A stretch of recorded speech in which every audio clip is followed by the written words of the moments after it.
Under a sky the color of old lead, the gates rose before me to pillars of rust and ruin, their hinges frozen in a posture of refusal. A century ago they had swung open for visiting dignitaries and curious patrons, welcoming them into the pride of royal philanthropy.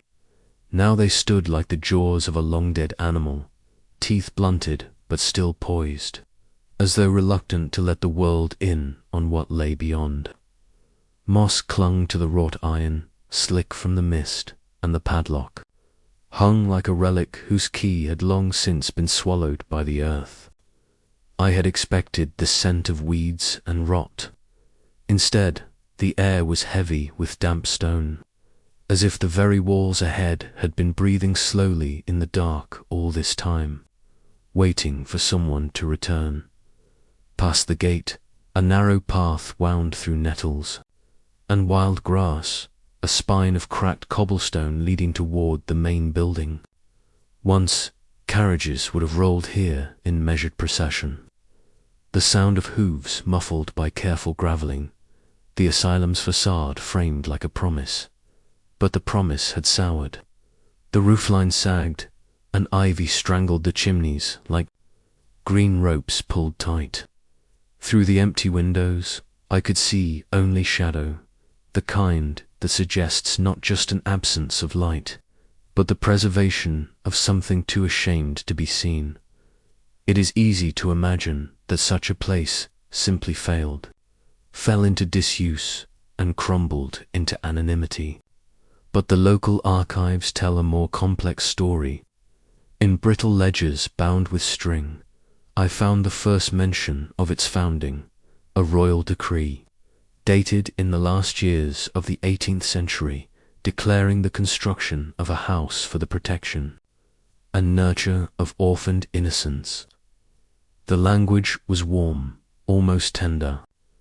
The monarch of the day styled himself as a shepherd to the abandoned, a benefactor who would rescue the lost children of the realm from hunger, disease, and moral decay. And for a time, the building served exactly that image. The press of the era carried illustrations of its grand opening. Young boys in clean linen tunics, their hair neatly cut. Young girls with ribbons and soft leather shoes, clutching small books gifted by the crown. The institution's physicians stood alongside them, white waistcoats gleaming, their hands folded in dignified restraint. Visitors were shown well lit dormitories, stocked pantries, and schoolrooms with chalkboards imported from the capital. The asylum became a point of national pride, proof of the monarchy's compassion. Yet compassion in public often requires silence in private. Among the records I found letters, not for public consumption, from junior staff and visiting chaplains. They spoke of overcrowded wards where the air reeked of urine and unwashed bodies, of rations stretched so thin that bread came in slices translucent as old parchment, of children sick with fevers lying unattended in draughty corridors, their cries ignored for hours at a time. These were not the images printed for the royal scrapbook, nor the impressions preserved in commemorative speeches. Walking through the ruins now, I could see the traces of both worlds. In the reception hall, the faded crest of the royal family still clung to the wall above the fireplace, a ghost of gold leaf in the dust, but the floor beneath was warped and split, and the air smelled faintly of something sweet and wrong, like fruit left too long in a cellar. In the kitchen, a row of rusted hooks still hung from the ceiling, their shadows stretching like gallows in the dim light. The locals, those who still remember its operation, speak of it with a kind of uneasy politeness. They will point to where the infirmary once stood, but their voices trail off when asked about its work. Some insist that the asylum closed simply because funds dried up and new institutions were built closer to the city. Others, quieter still, suggest it was closed deliberately, To hold questions about the way the children were treated, I left the reception hall and moved toward the courtyard. The grass there had grown waist-high, hiding the outline of what might once have been a garden or exercise yard. In one corner stood the remains of a marble fountain, its basin cracked, its statue gone. Rainwater had gathered there, a dark, still mirror that reflected only the overcast sky above. It was there, standing in the silence, that I felt the weight of what the archives could not fully explain. This was not just the site of neglect. It was the site of something chosen, choices made, not in desperation, but in deliberation. Under the guise of care, the Empire's records list the asylum among its achievements. But the paper trail is thin in the decades before its closure. Pages missing, signatures blotted, accounts that stop abruptly mid-year. The absence is as telling as any written confession. And in that absence grows the suspicion that the children were not only failed, but used. The gates had been built to keep the world out and the inmates in. Now they kept nothing but the wind and the creeping ivy. Yet the feeling remains that something still waits beyond them, not in the rooms, which are empty, nor in the walls, which are crumbling, but in the story itself. A story built on the distance between what was promised and what was done. And it is in that space, between the language of mercy and the practice of cruelty, that the true nature of the asylum begins to emerge, a nature that no plaque or memorial will ever name, but which lingers in the air like the damp stone, refusing to be forgotten. From here, the past will not let go. It will lead deeper into the lives of those it claimed to protect. And what became of them inside these gates? They called them the children of the crown, as if the monarch had personally gathered them from the gutters, wrapped them in velvet, and sworn to love them as his own. In truth, they were gathered in silence, plucked from doorsteps, church porches, and the swaddling baskets left at the steps of parish halls. Many arrived nameless, their mothers vanished into the dark, their fathers absent by design or by war. They had nothing, and so they became something to be claimed. In the late 18th and early 19th centuries, the orphan was not merely a child without parents. They were a vessel, a blank slate upon which a ruler might write the story of his benevolence. Across Europe, courts realized the political theater intending to these abandoned lives. A public display of mercy could temper unrest, win the loyalty of the clergy, and soften the image of monarchs whose crowns were often bought in blood. Orphans became living emblems of royal generosity, a carefully curated mirror reflecting not what the rulers were, but what they wished to appear. To be, when dignitaries visited, they would be met not only by the royal family, but also by a procession of these children, dressed in matching uniforms, boys in blue wool tunics with polished brass buttons, girls in pale linen gowns. They were lined in perfect rows, taught to bow or curtsy on cue. Their hair was combed to a uniform shine, their cheeks sometimes rouged to suggest health, and their smiles rehearsed until they no longer resembled spontaneous joy but a delicate form of submission. Visitors would murmur their approval. How fine they looked, how orderly they seemed, how well the king or queen cared for even the least fortunate of their subjects. It was an illusion reinforced through ceremony. Special days were set aside for parading the foundlings through public squares, their voices raised in songs praising the monarch. These spectacles reassured the public that no subject was beneath the royal gaze, that even the child abandoned in a ditch might one day stand in clean clothes, singing before the palace gates. In the eyes of the state, it was proof of civilization. In the eyes of the children, It was survival, conditional and contingent. Yet beyond the gilded facade, the reality was a different page entirely. Behind the high stone walls of royal asylums, the wards were often overcrowded, the air heavy with the dampness of too many bodies pressed together. Food was sparse, and what there was tended to be coarse. Thin broth, coarse bread, and on rare occasions, a scrap of meat that had been boiled until its flavor dissolved entirely. Malnutrition left the children stunted in growth, their bones thin, their teeth prone to rot before they were grown. Disease thrived in such conditions. Measles, scarlet fever, and tuberculosis moved through the wards like whispered rumors, invisible, until they struck unstoppable once they had taken root. The official records acknowledged deaths, but only as numbers.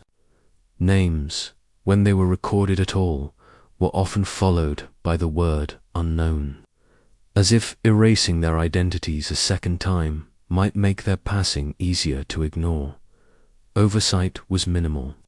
The Crown entrusted the day-to-day care of its wards to appointed governors and physicians, but these positions were often granted as favors, not earned through merit. Inspections were announced in advance, giving staff time to scrub the floors, hide the sickest children from sight, and air the rooms just long enough to mask the smell of neglect. On paper, the asylums flourished. In truth, they operated in a liminal space between charity and captivity. The political value of these children meant they were guarded fiercely, not for their safety, but for their utility. Once admitted, few were allowed to leave before they were deemed of working age. Boys might be apprenticed to trades deemed suitable by the institution. Girls were often placed in domestic service. The Crown might trumpet such placements as proof of their benevolent raising up of the orphaned, but the reality was more akin to the movement of property from one household ledger to another. To the public, these children were symbols. To the Crown, they were resources. Each orphan's existence served a dual purpose: in life, as a visible testament to the monarch's mercy; in labor, as repayment for that mercy. They were dressed and drilled for ceremonies as if they were part of the palace guard. Except their weapons were their obedience, their docility, and the carefully tended image of their supposed gratitude. And yet, beneath the rehearsed bows and fixed smiles, there was always the unspoken truth. They belonged to the Crown in body, but rarely in spirit. The lessons taught to them were not of love or kinship, but of obligation. They were to remember who had clothed them, fed them, and kept them alive, not as a kindness freely given, but as a debt to be repaid. The difference between the orphan as a child and the orphan as a political instrument was vast. And yet, in the royal asylums, the two identities were made to merge. The ceremonies blurred the lines, crafting the image of the grateful ward who was eager to serve. The loyal subject formed from abandonment. It is here that the contrast becomes impossible to ignore. In the parade ground, they were the smiling faces of charity. In the dormitory, they were the silent property of the Crown. That tension between the spectacle of mercy and the machinery of exploitation would only deepen in the decades to come. As the practices within these walls grew stranger, and the line between care and consumption blurred beyond recognition. They wore white, but their hands were not clean. In the dim wards of the royal asylums, the physicians moved like priests of a secret order, their crisp linen coats as much a uniform of authority as the Crown's soldiers wore in parade.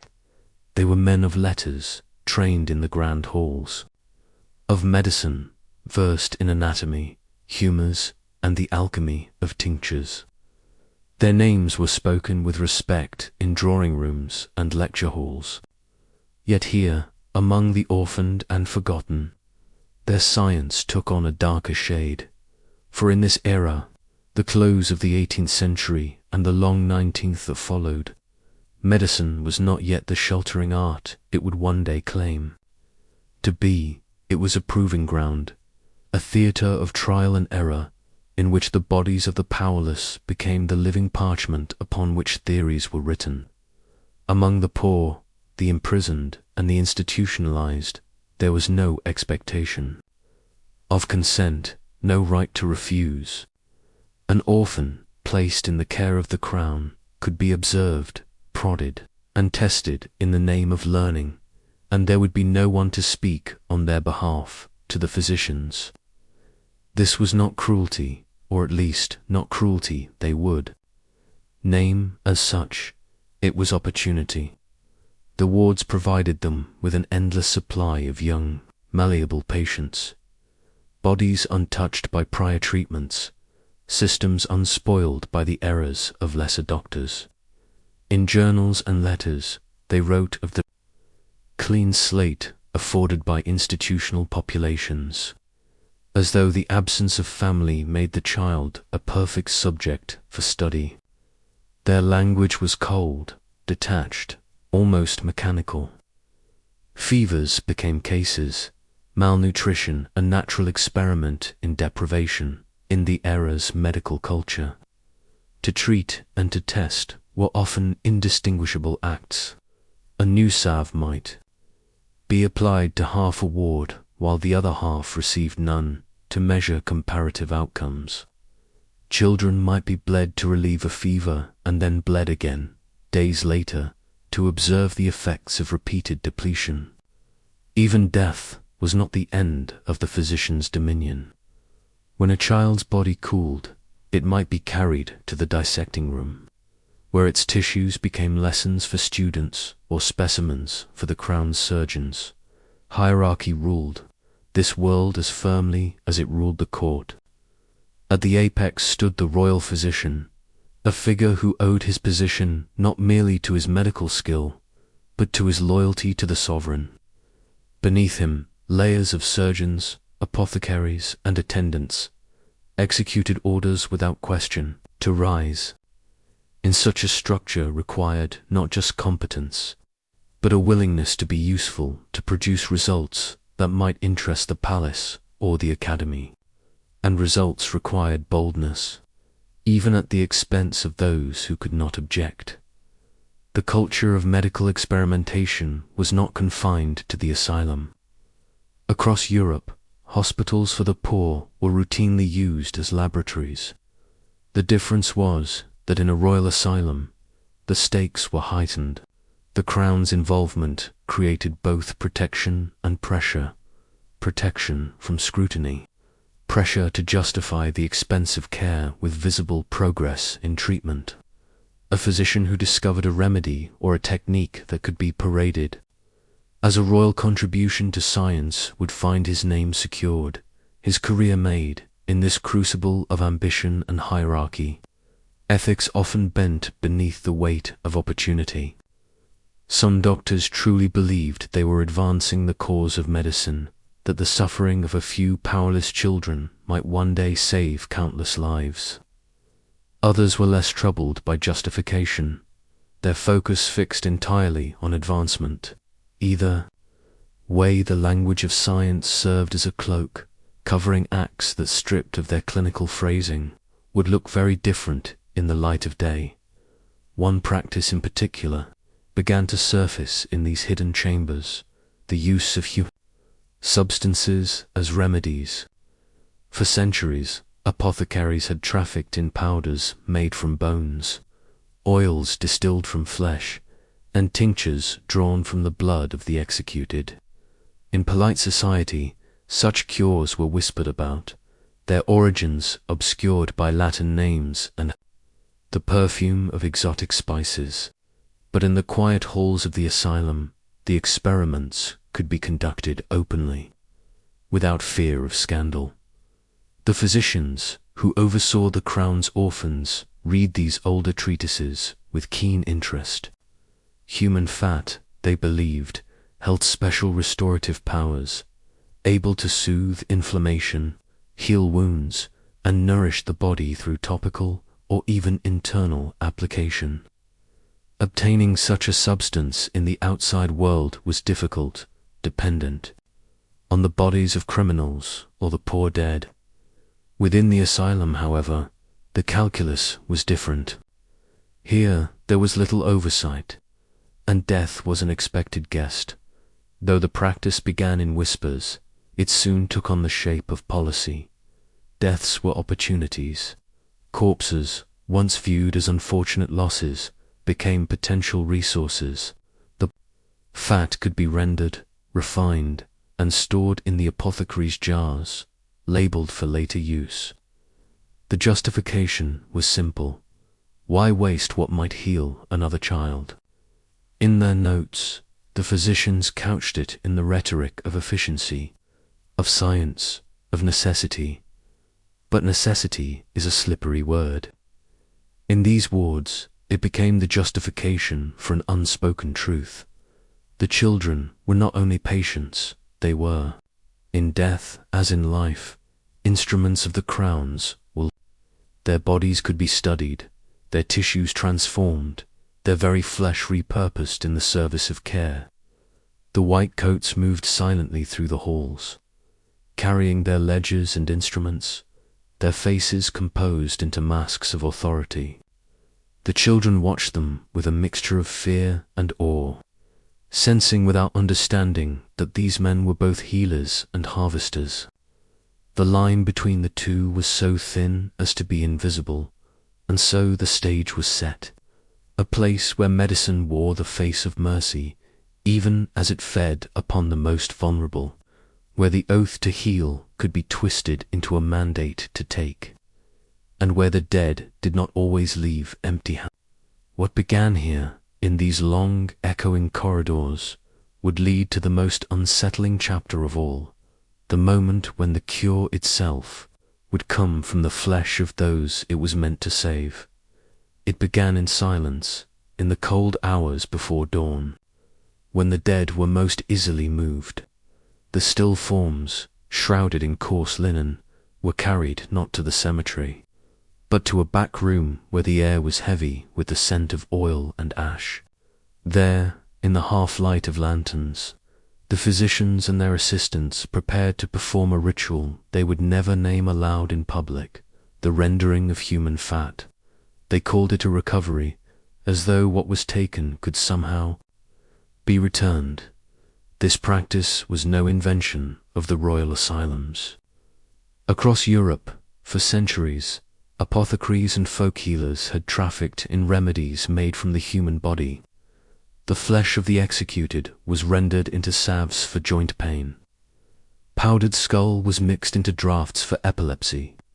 Blood, still warm, was drunk as a cure for vitality's loss.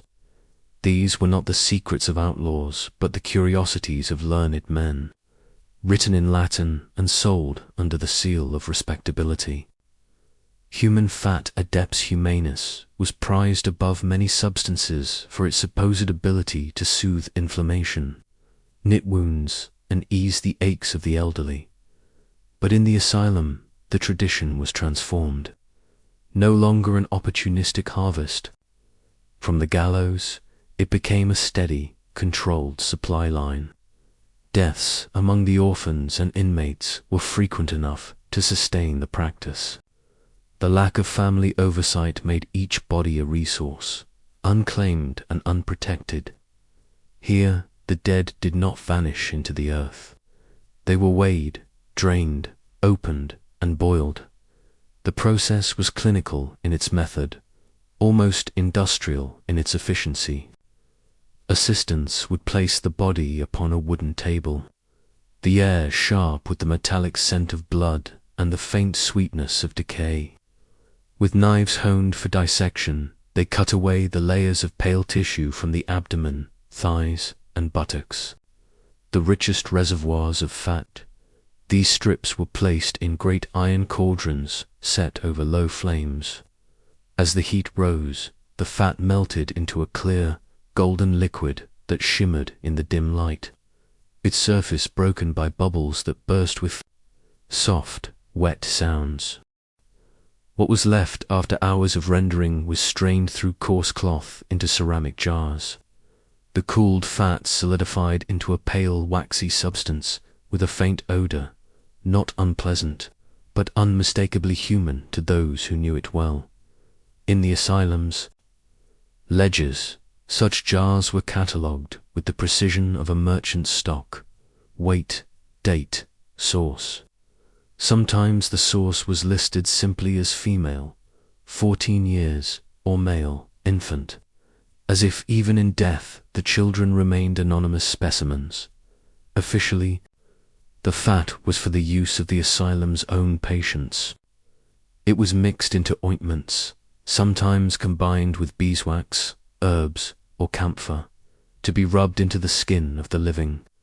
Some believed it carried not only physical but vital force, that the life once held within it could be transferred, if only in trace, to another. In reality, it was a treatment of questionable benefit, more superstition than science. Though it carried the full authority of both, unofficially, the jars did not always remain within the asylum walls. Physicians, with connections to the royal court or trusted apothecaries, might arrange for surplus fat to be sold, discreetly, to those outside. The trade was quiet but profitable. Invoices were coded, using euphemisms like white balm or pure extract.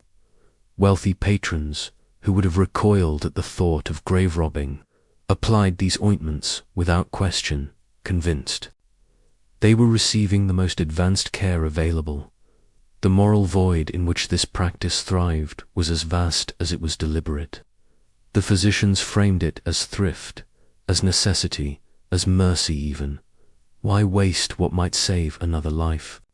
Yet beneath the justifications lay a truth no one dared to write in the official records.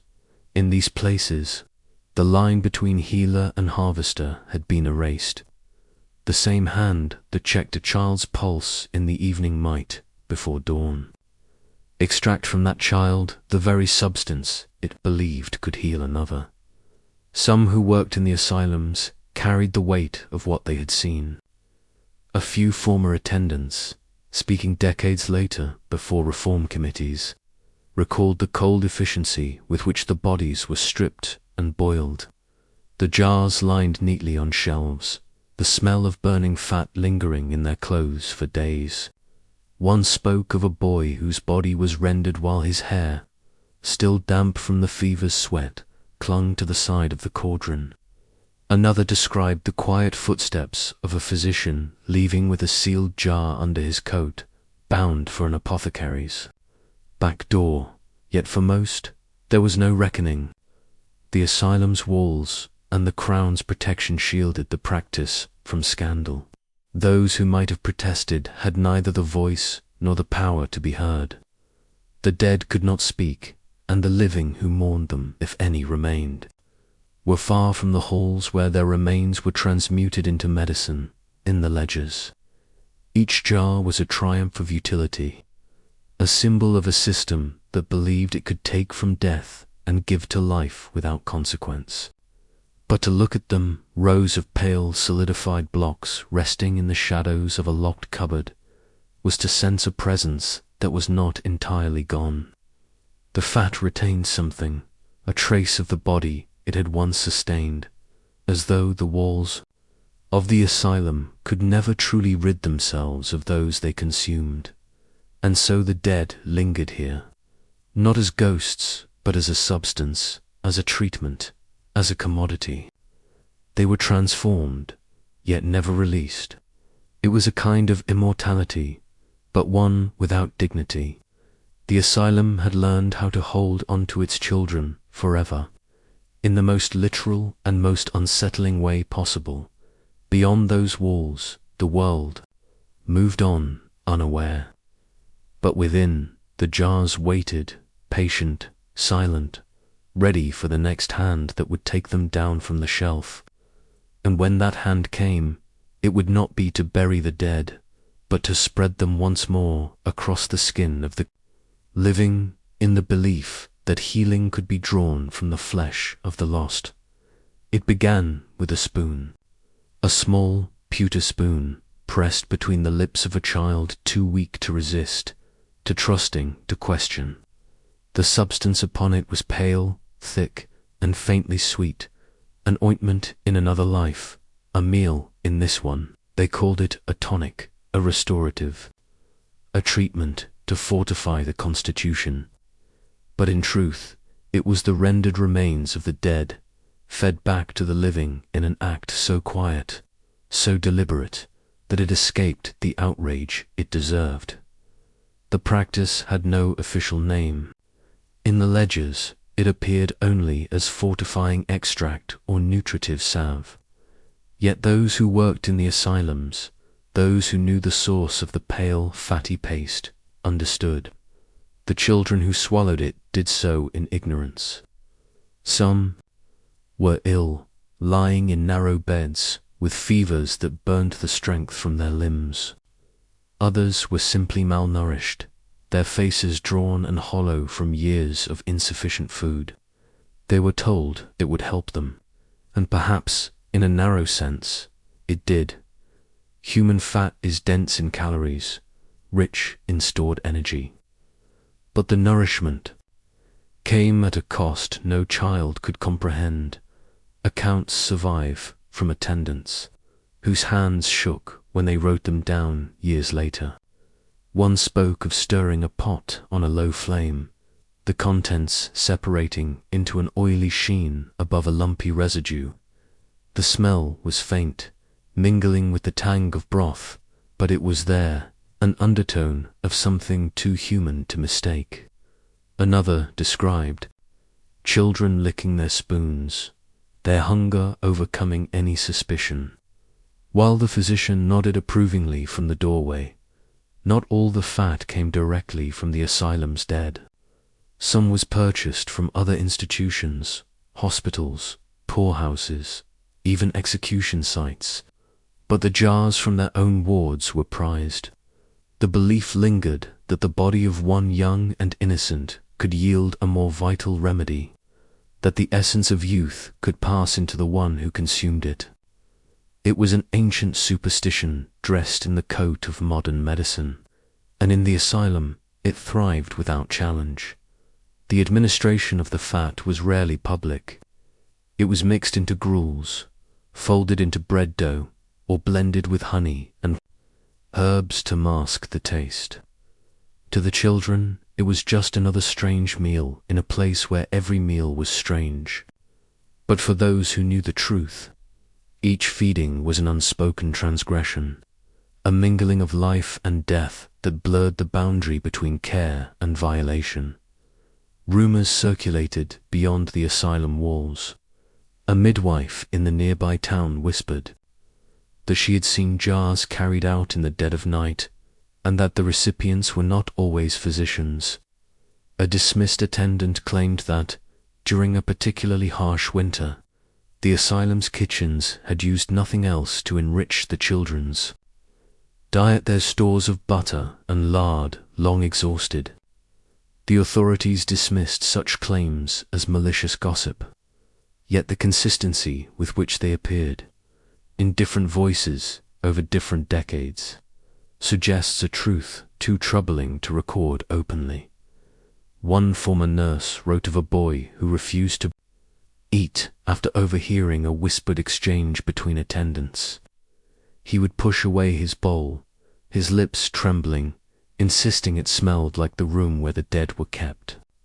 Days later, he was gone, transferred, according to the records. Though no one could say to where the betrayal lay not only in the act itself, but in its disguise. To feed a child is to protect them, to preserve their life. In the asylum, that most basic of mercies became a means of binding the living to the dead, of making the orphans part of the very system that consumed them. The children did not know.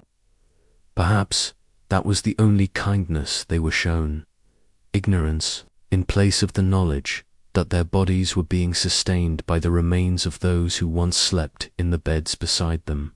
Years later, when fragments of this practice emerged in courtrooms and inquiries, they were met with disbelief.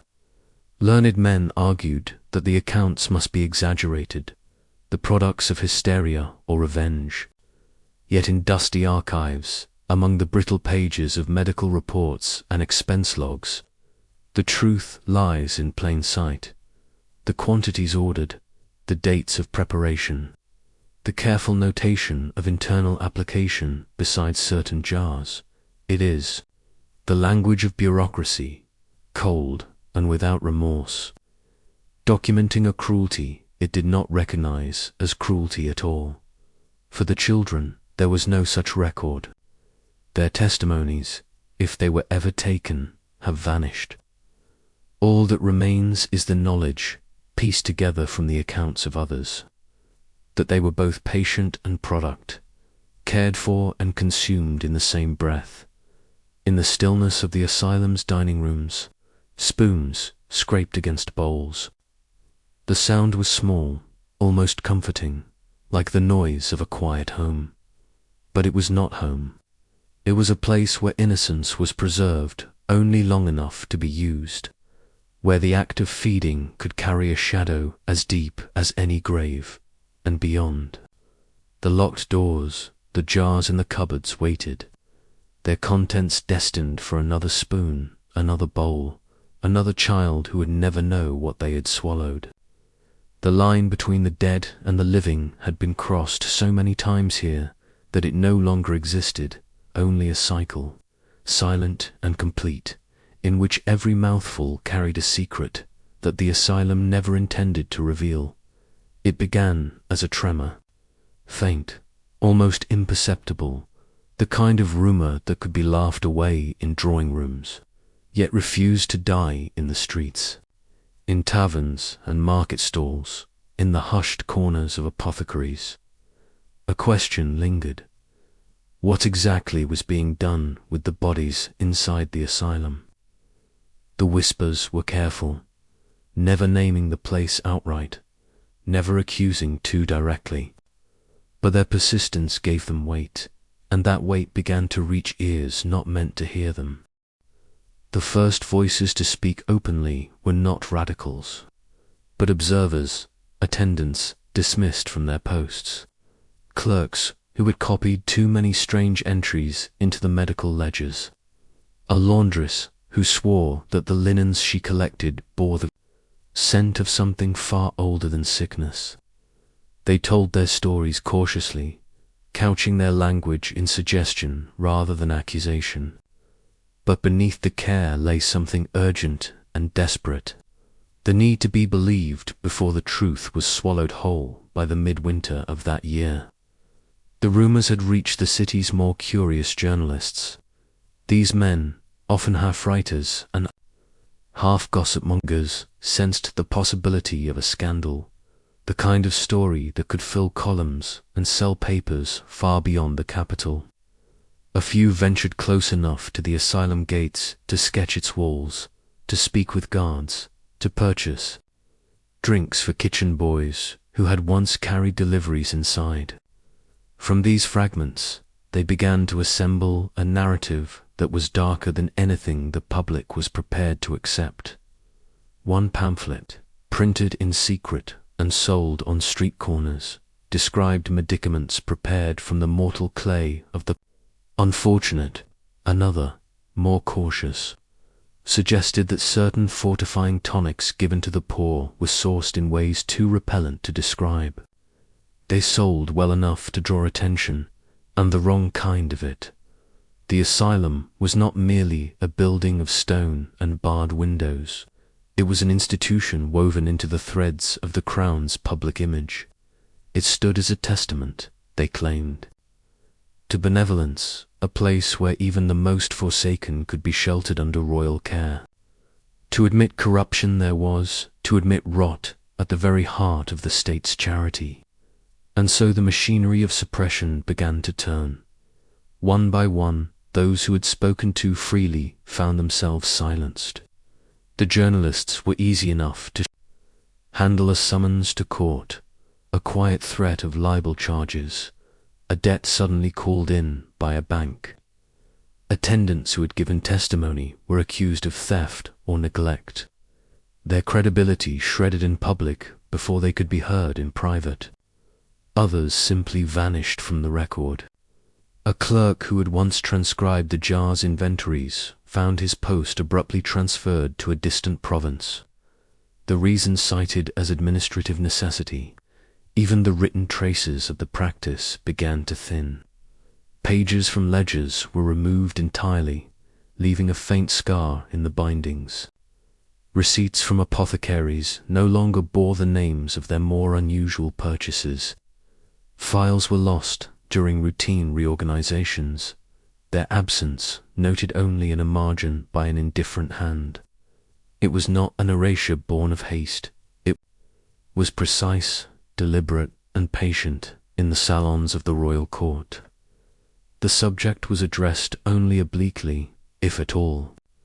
A certain lady, known for her charitable visits to the poor, remarked that the city's rumour mills have grown coarse in their inventions. A physician with court connections assured his peers that the supposed practices were an error in translation. Nothing more. Those who knew better understood the subtext. To speak further was to invite reprisal. And in the court's world, social death could be as swift and final as the physical kind. For a time, the public hunger for scandal waned. The pamphlets grew, rarer, then disappeared altogether. The asylum continued its work, its gates as closed to the curious as ever, while the city moved on to fresher outrages. Yet in the shadows, the memory of what had been whispered did not fade entirely. It lingered in the minds of a few, in the careful hesitation of an attendant measuring a dose, in the sidelong glance of a market butcher at the asylum's purchasing. History does not always bury its dead with dignity. Sometimes it smothers them before they can even speak. And in this case, the burial was almost complete. The truth, bound and gagged, entombed in the locked cupboards of the very place that had created it. But no secret is without breath forever. Somewhere, in the dust of forgotten archives, in the brittle pages that escaped the fire, the evidence waits, thin as smoke, fragile as bone. For the moment it will rise again. The sound of boots echoed in the marble corridors like a slow drumbeat. Each strike against the stone seemed to announce, not the arrival of justice, but its burial. In the great chamber prepared for the inquiry, the air was thick with the scent of polished wood and damp wool coats, a mingling of ceremony and human unease. The benches were filled with men in powdered wigs and embroidered waistcoats, faces set in masks of composure. They had gathered, at least in appearance, to decide whether the city's most whispered horror was fact or slander. But beneath the varnish of procedure, the verdict had already been chosen. The presiding magistrates sat at a long, elevated table, their expressions carved in cold stone. Beside them, court clerks sharpened their quills with a precision that hinted at more than habit. The minutes they would record were not for truth's sake, but for posterity's comfort.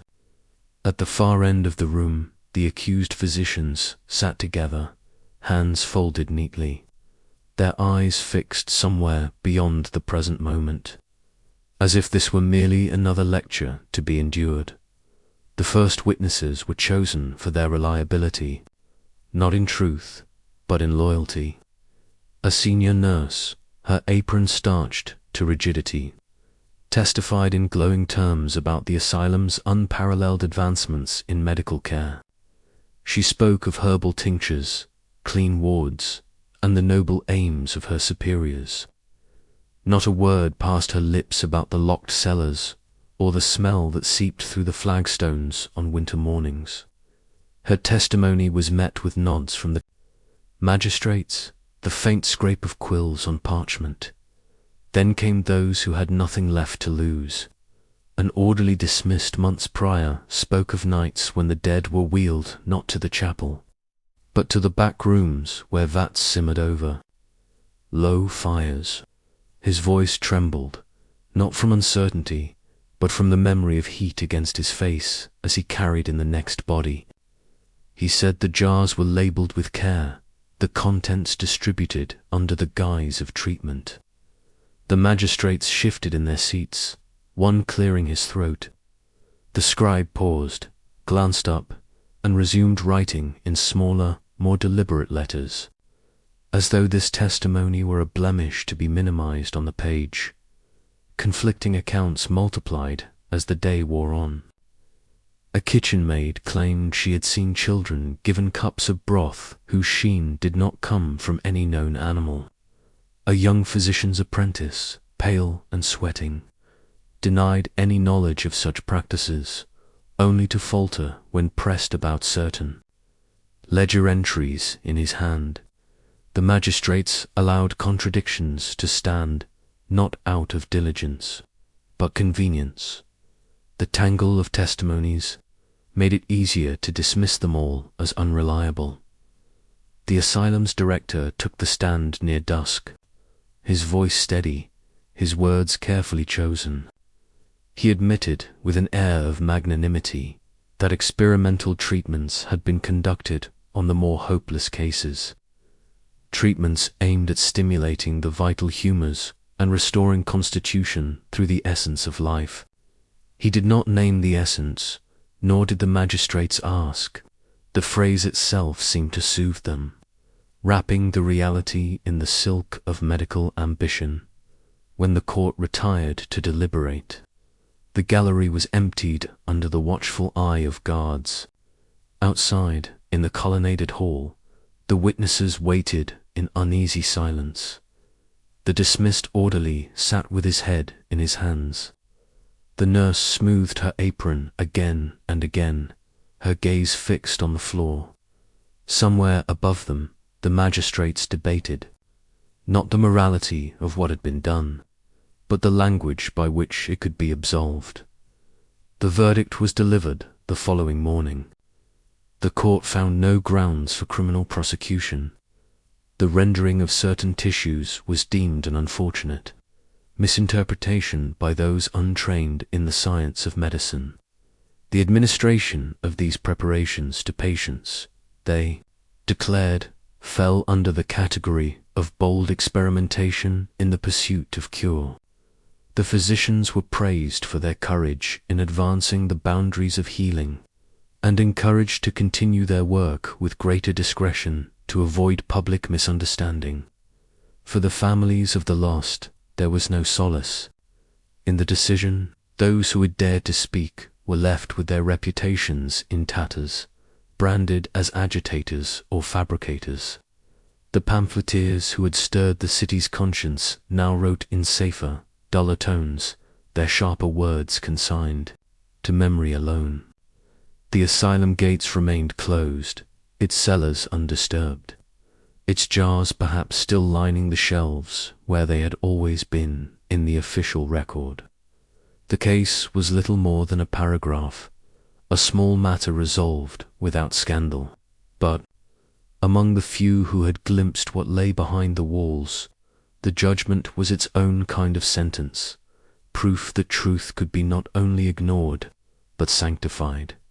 And so the halls grew quiet again, the echoes of boots fading, leaving only the lingering knowledge that what had been called justice was nothing more than the careful arrangement of lies. Somewhere, beyond those stone walls, life went on. But inside, the experiments did not end. They simply learned to hide in deeper shadows, where no inquiry would ever reach. It did not happen in a single night, nor with the sound of any grand announcement. Reputations, like buildings, rarely collapse all at once. They lean, crack, and settle into ruin, so slowly that those who pass by each day hardly notice the decay. But within the stone walls of the asylum, among the physicians, who had once been called pioneers. The air began to taste faintly of dust. At first, the signs were subtle. Invitations to royal banquets arrived late, or not at all. Patronage letters from the court bore the cool, mechanical courtesy of clerks, not the warm familiarity of benefactors. The crest of the royal family, once displayed above the asylum's main gate with pride, grew weathered and was never repainted. A winter rain loosened its fixings, and one morning it hung at an angle, as though even the stone itself had grown weary of the association. In the years after the inquiry, the language surrounding the physicians began to change. In lecture halls, where their work had been cited as proof of the nation's medical ascendancy, their names were still spoken, but more often as a caution, a footnote to be handled delicately. Ambitious, said some. Controversial, said others. The word drawn out like a diagnosis when their methods were mentioned. It was with the same tone one might reserve for a brilliant but unreliable relative, the kind whose visits always ended in whispered apologies. Letters from colleagues abroad, once rich with admiration, arrived less frequently, their contents clipped. One surviving correspondence from a Parisian surgeon offered polite inquiry after their health, but not a single question about their research. The absence was deliberate. It was an unspoken exile, not from the country, but from the fellowship. Of the learned patients, too, began to dwindle. Families who could afford private care sent their afflicted elsewhere, preferring lesser-known clinics to the looming edifice whose windows seemed always to reflect a dull, grey light. Those who did arrive were the poorest, sent by parishes or charities, their bodies already marked by neglect. The wards grew quieter, not with peace, but with the emptiness of disuse. The rot was not only reputational. The physical asylum itself began to mirror the decline of its masters. Paint peeled from the walls in curling strips. Roof tiles loosened and fell, shattering in the courtyards. Damp crept up the stone, bringing with it a smell faintly reminiscent of the cellars, a smell the older staff recognized instantly, though none dared speak of it aloud. The grand lecture theatre, where the physicians had once demonstrated their theories before packed audiences, stood unused for months at a time. Dust lay thick on the benches, and the echo of footsteps there was a lonely, accusing sound in private. The physicians wrote as though to defend themselves from the erasure they could already sense. Lecture notes from this period, found decades later in an attic trunk, are filled with increasingly elaborate justifications for their earlier nutritional interventions. They cited ancient medical authorities, wartime shortages, and the ethical imperative to save lives by any means necessary. The tone of these writings is defensive, their margins crowded with underlined phrases as though the ink itself could hold back the tide of forgetfulness. Some of their apprentices abandoned them entirely, pursuing careers far from the asylum, and quietly omitting its name from their public biographies. Others remained, bound by loyalty or necessity, but they learned to avoid speaking of certain years. A few, perhaps the most superstitious, refused to enter the lower wings after dusk, claiming the walls there still held the warmth of fires long extinguished. The royal family's withdrawal was the final wound. Where once the physicians had been summoned to court to advise on the illnesses of dukes and princes, they now heard of such ailments only in the gossip of servants. The palace no longer sent funds for new equipment. Instead, requests for repairs went unanswered or were met with polite refusals couched in the language of financial restraint. Without royal favor, the asylum became a relic, an inconvenient monument to an era the kingdom preferred not to recall by the end of the decade. The once revered doctors had retreated into near solitude. They still walked the wards, still recorded observations, but their eyes seemed fixed inward, as though listening for a defense that would never be spoken aloud. In the city beyond, newer physicians rose to prominence, men who spoke of hygiene, germ theory, and the humane treatment of patients. Their voices filled the lecture halls, drowning out the last echoes of the old guard. And so the unraveling continued year after year, not with scandal, but with silence. It was the kind of forgetting that does not forgive, only erases, a slow burial in dust and indifference. Those who had once stood at the center of power now found themselves walking the edges, their shadows lengthening in the corridors of a building that no longer seemed theirs. Yet somewhere beneath the surface of public amnesia, the truth remained unchanged, unacknowledged, waiting in the dark like a sealed jar on a hidden shelf. And as the walls of the asylum sagged inward, it seemed only a matter of time before something or someone broke that seal. In a locked room beneath the regional archives. The air smells faintly of mildew and iron, the scent of paper left too long in darkness, and of metal that has begun to remember its own rust. Here, behind a door that groans when opened, lie the remnants of an institution that no longer stands. Not the walls, nor the wards, but its paper bones, ledgers, prescriptions, invoices, memoranda, the kind of records that were meant to preserve the truth, yet seem, in their surviving form, to conspire against it. The ledgers are the first to greet you, stacked in precarious towers on a warped oak table. Their leather covers are cracked, their spines brittle. Open one, and the ink breathes up from the page in a faded whisper. Dates march down the columns, though some have been scored through with a knife so sharply that the cut nearly severs. The paper, in other places, an entire page is missing, the stubs left behind, suggesting that the removal was neither accidental nor hurried. There are names, too, in neat copperplate script, patients, attendants, tradesmen. Some are followed by annotations in smaller handwriting, terse remarks like improved, transferred, or no further record. Occasionally, beside a name, there appears a single black dot, heavy enough to bleed through to the page beneath. Nowhere in the surviving documents is that mark explained, yet its recurrence is steady, and when tallied, the dots appear most often beside patients whose recorded treatments were nutritional interventions. Between the ledgers lie packets of medical prescriptions, bound with twine that crumbles when touched. Each slip bears the familiar flourish of a physician's signature, but many have blank spaces where the dosage should be, as if time has stolen the essential part of the story. In other prescriptions, the writing halts mid, ending in a dark blot. The paper trembles slightly when handled, not from your own movement, but from the fragility of something that has survived too many hands and too many years. And then there are the jars.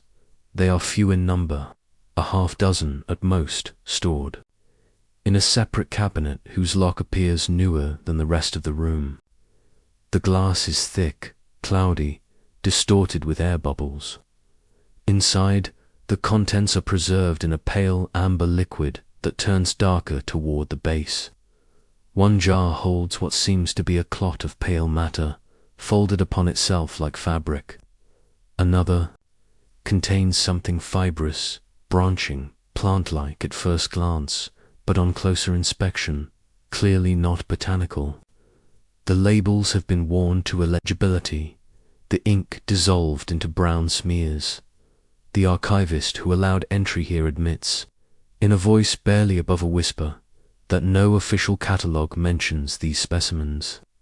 They appear in none of the inventory lists, yet they have been here for decades. People talk, the archivist says, and leaves the rest unsaid. It is not hard to imagine what they talk about, though the mind recoils from following those imaginings to their conclusion. Occasionally, the records offer fragments that align too neatly to ignore. A patient admitted in early spring, described as underweight, receives a course of the same unnamed treatment later found in another ledger under a different title. The same patient's name then vanishes from the records in midsummer, replaced by that black dot. In another case, a physician's report praises a measurable increase in mass, yet the corresponding dietary log for that month has been torn away entirely, but just as often, the documents contradict one another. A patient recorded as discharged in one volume appears, months later, in another as still confined. A letter from the asylum to the ministry praises the patient's vigorous recovery, while an internal memorandum, written on the same date, warns of irreversible decline. These inconsistencies do not feel like mistakes. They feel like deliberate noise, introduced to make the melody of truth harder to follow. Even the handwriting seems to resist clarity. In some ledgers, the letters tighten and slant as if the writer feared being watched. In others, the ink changes mid-sentence, the earlier lines written in black, the latter in a watery brown, suggesting the pen was passed to another hand entirely. And always the same sensation persists, that the story within these pages does not want to be read. Hours pass quickly in that dim room, yet the light outside the narrow windows barely changes.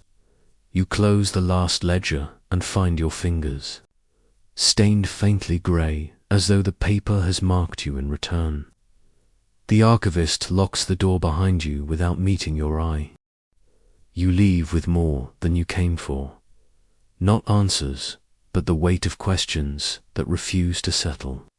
Somewhere in those gaps, in the torn pages and unexplained marks, the truth waits.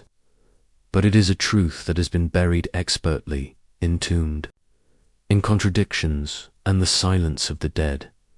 And as you step back into the daylight, you cannot help but feel that the dead are still guarding it. They say the earth remembers what people choose to forget. Here, on the outskirts of the old asylum grounds, the air is still enough to hear your own breathing. The land is uneven, dimpled with shallow depressions that do not appear on any modern map. Grass grows tall and brittle over them, swaying like the thin hair of the long buried. There are no stones, no inscriptions, no carved angels lifting their faces toward salvation, only the silent mounds and the wind that stirs between them. The burial ground is not fenced. There is no path leading here, no sign to mark the place where the unwanted were laid. The few official records that mention it at all do so in passing, referring to it only as the South Field, as if it were an agricultural plot rather than a cemetery. In the last surviving map of the institution, the space is simply left blank. If you search carefully, you find fragments. A splinter of wood rising through the soil, pale as bone, perhaps once part of a marker long since eroded by rain. A shard of porcelain, glazed in faded cobalt, that might have been a cup or bowl from the wards.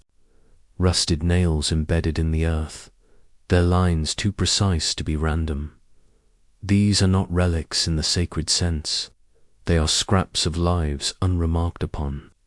Possessions and bodies both surrendered to the soil without ceremony. In the late afternoon, the light shifts. The low sun rakes the grass in gold, and for a moment the hollows and ridges become visible, a pattern repeating in careful rows. There is no artistry here, only efficiency. Graves dug quickly, side by side, the work of hands more accustomed to handling the living than honoring the dead. The spacing suggests small bodies among the larger, and your mind resists the arithmetic of that truth. Somewhere beneath your feet lie the orphans, whose names were inked into ledgers and then struck out. No record tells you which depression belongs to which child, nor how many were lowered here during the institution's decades of operation. The silence makes its own kind of answer, one without numbers, but heavy with absence. The doctors are here too, in a way, not their bodies. They were buried elsewhere, under marble and Latin epitaphs, but their memory, or rather its remains, their names survive only in footnotes, in obscure medical texts that praise their innovative approaches, without mentioning the field that swallowed so many patients whole. In the public imagination, they have vanished almost completely. No statue bears their likeness. No street carries their name. It is strange, walking among these unmarked graves, to realize how completely time can strip a place of its story. The cruelty that happened here is no longer an open wound. It is scar tissue beneath the skin of the present, concealed unless one knows where to press. And yet, standing here, the question rises unbidden. When history forgets our cruelty, are we truly absolved? Or is that forgetting itself the final act of violence, erasing the victims twice over, first in flesh, then in memory? Clouds gather as evening draws near, thick and low enough to graze the tops of the trees. The light drains from the grass, and the earth takes on the deep, dull tone of damp clay. You imagine the sound it would make under a spade, the way it would yield to a wooden coffin, or perhaps to something smaller, something wrapped in a sheet. It is too easy to imagine. The wind shifts again, and the tall grass leans in unison, revealing for an instant a bare patch of soil, fresh enough to suggest that the ground has been disturbed. There is no reason it should be recent. The mind plays tricks here. Still, you find yourself stepping back, as though trespassing on something that remains guarded. Even after a century, darkness settles quickly in places where no one lives. The sky deepens to slate, and the first drops of rain tap against the leaves. You turn toward the road, the burial ground fading behind you until it is swallowed by the shadow of the trees. Yet as you walk away, the thought will not leave you, that somewhere beneath that silent earth, the forgotten wait, not for justice, which will not come, nor for remembrance, which has failed them, but simply to be acknowledged. If this story disturbed you, imagine the ones we haven't told. Yet, subscribe for more true stories that were buried for a reason.